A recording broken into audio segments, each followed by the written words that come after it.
Minule jsme skončili dotahování šroubama, tak teď se ještě dotáhneme o 24 hodin později, kdy silikon zaschnul a teď se to dotáhne na fest. Ale zase do kříže. Hlavu vyčistíme ve starém benzínu z Felicie, který jsme tam vyčerpali.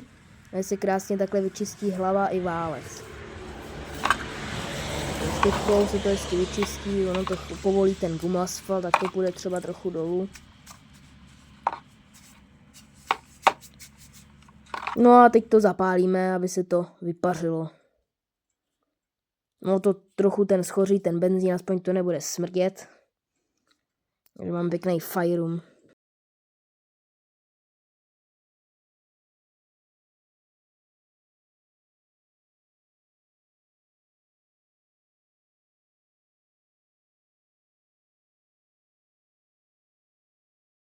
No a necháme to chvíli vychladnout, no a pak to očistíme. Ocelovým kartáčem to prostě trochu odrhnem, jo, nějaký detaily na to píchám. Prostě ať to trochu vypadá, že to je opálený teď, tak to půjde líp dolů.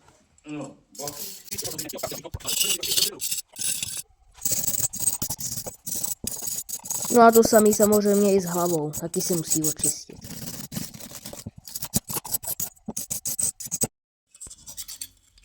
Dále je taky potřeba očistit nožem přírubu karburátoru, aby tam nebyl taky žádný bordel. My to budeme dávat na silikon, takže tam to ani nevadí tak nějak, ale aby to bylo prostě odmaštěný samozřejmě a drželo to tam, takže nemusí tam být nějaký bordel jako.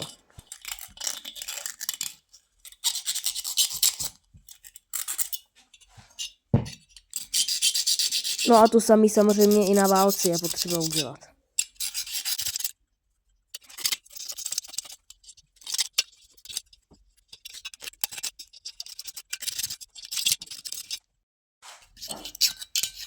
Ještě je taky potřeba to očistit pod válcem, jo? Protože pak by se na to zapomnělo a to by bylo jako průser.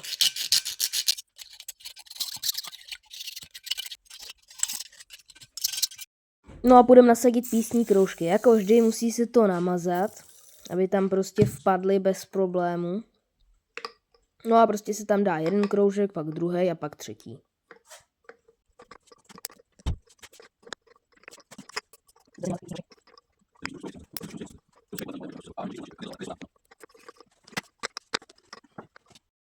Teď si označíme fixou zámky. Se bude dávat vlastně píst s kroužkama do válce, tak aby bylo jasno, kde je vlastně ten pístní zámek. Je to hrozně důležitý jako vidět, kde vlastně je ten zámek, aby prostě ten kroužek tam správně zapadnul. Jinak by byl problém a prostě můžete to vyhodit pak. Nezapomeňte taky odmastit vždycky tu přírubu.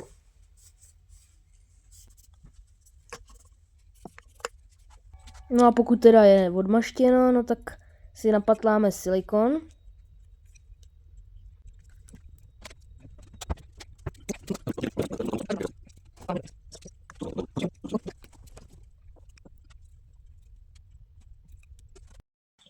Hrozně důležitá věc je namazat válec a píst, aby vše klouzalo jak má.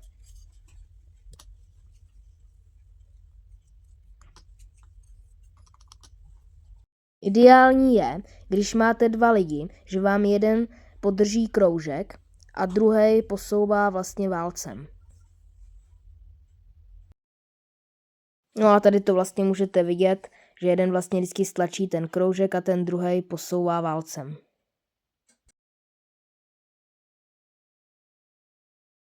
No a válec máme nasazený. Tak teď přiděláme matice, sešroubujeme, ale zatím je nedotahujeme, až potom je dotáhneme. Teď vyzkoušíme, jestli se skutečně točí píst, jestli to nikde nedře a podobně. Se krásně zjistí, ale tady to chodí jako bez problému, takže tady asi problém nebude.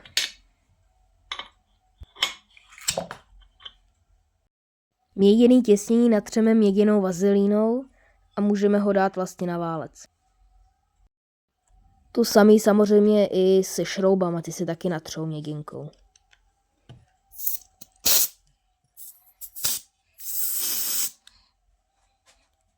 1 hour later.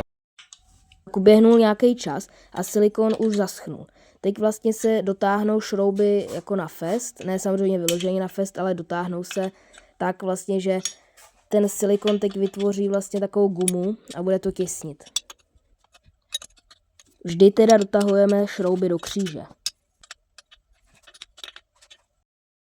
Dekompresor jsme tedy rozebrali i vlastně s hlavou, vyčistili a nastříkali. Sehnali jsme i měděný těsnění, takže vidíte, že tam padlo úplně krásně. No a zašroubeme dekompresor a myslím, že hlavu máme teda odbitou. Ještě protáhneme závit na svíčku a jinak si myslím, že to máme hotový, že jo.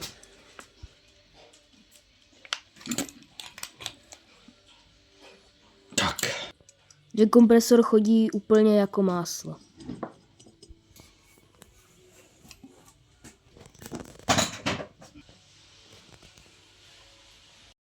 Nyní natřeme i válec měděnou vazelínou. Vždycky to vytřem. A i samozřejmě to těsnění. No a nasadíme těsnění.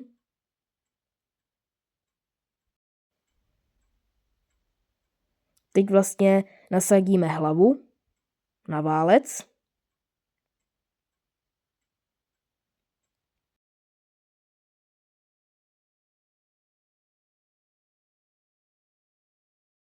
No a zašroubujeme šrouby.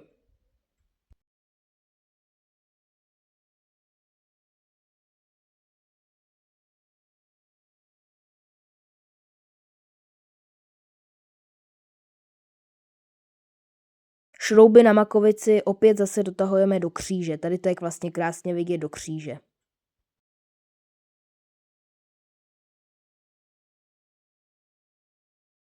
Makovici teda máme nasazenou, tak a teď půjdeme na spojku třeba.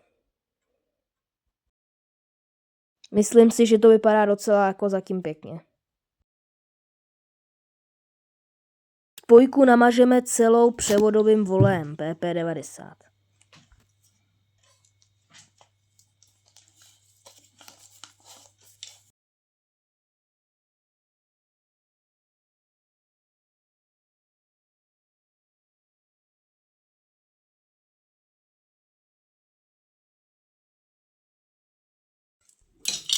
Teď si vlastně nasadíme na spojkový koš řetěz.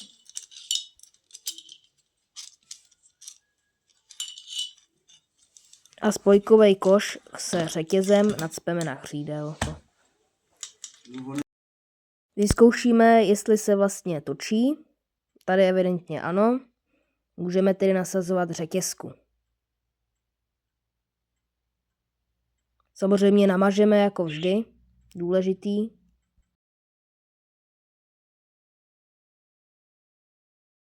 Nacpeme tam vodrufovo pero do vazelíny, aby bylo jasno.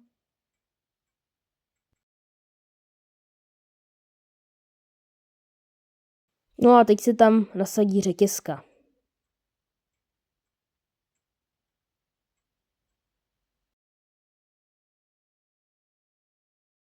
Teď se tam dá pérovka, no a následně se dá makice a zašroubuje se.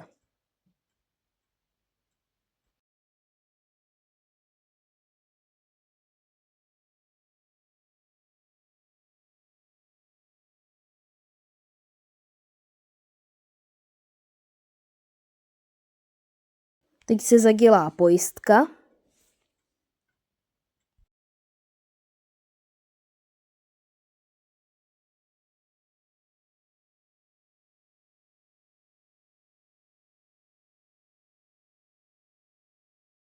Jako vždy se musí vyzkoušet, jestli se to točí vůbec.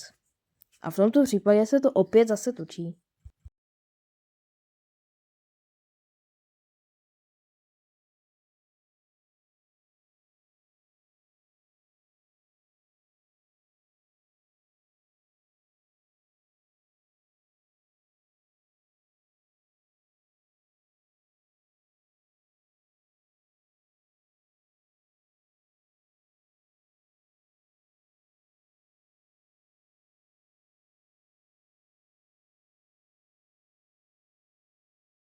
Takhle se to tam nasadí, kde jsou ty kleštičky.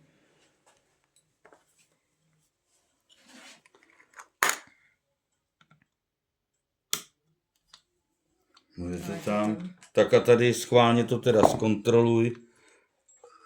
Jestli tady to koresponduje takhle, co bylo. No, odpovídá to tomu. Odpovídá to, dobrý, tak je to zadělaný. To, že to má vůli, to má vůli, to jako... Následně se tedy nasadí tyčka na spínání spojky. Opět se zase namaže mezera pro Woodruffovo pero a nasadí se Woodruffovo pero.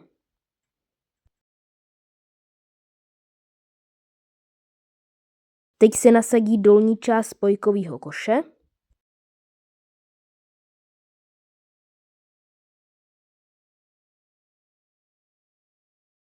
No a musí se vyzkoušet, jestli se točí. V tomto případě se opět točí. Takže vše je v pořádku.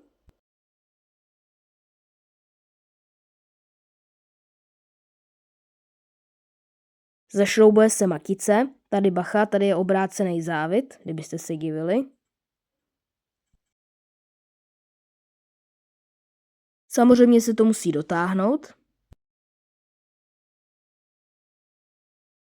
Ideální to tedy bude ráčnou. Teď se nasadí první lamelo.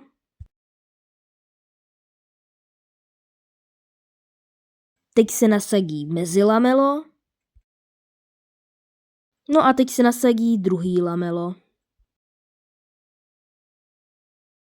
A následně se nasadí horní kryt.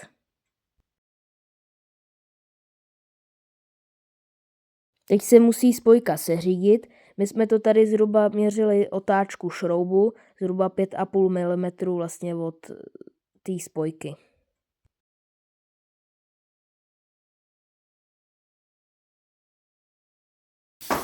Když máme spojku nasazenou, tak hlavně nesmíme zapomenout odmastit.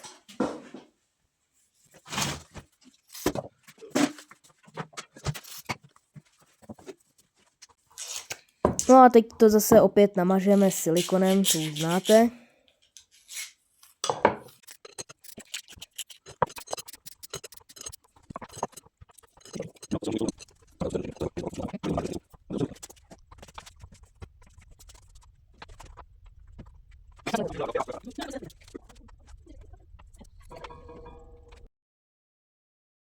No a teď tam nasadíme celý vlastně kryt spojky.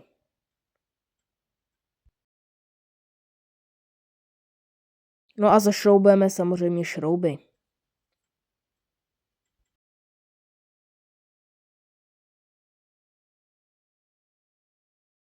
Zašroubujeme jenom volně rukou, až potom se dotáhnou. One hour later. Po nějaké době silikon zaschnul. Nyní dotáhneme šrouby. A používáme opět křížové pravidlo.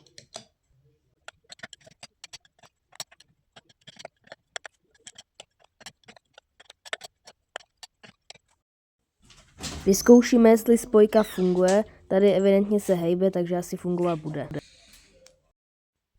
Tak, teď zasadíme řetězku. Opět namažeme vlastně drážku pro Woodruffovo pero mědinou vazelínou. Nasadíme Woodruffovo pero.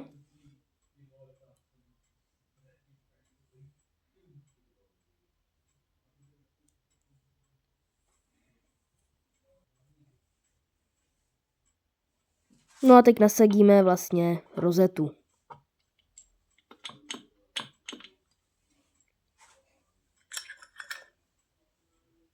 Nasadíme pérovku a teď zašroubujeme matici.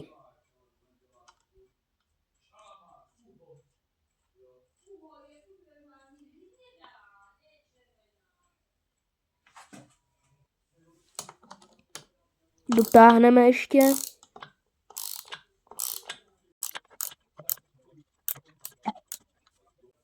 Teď pomocí ráčny vyzkoušíme, jestli se motor točí. Evidentně se točí, jak je vidět. Docela i bez problému. Takže by neměl být problém.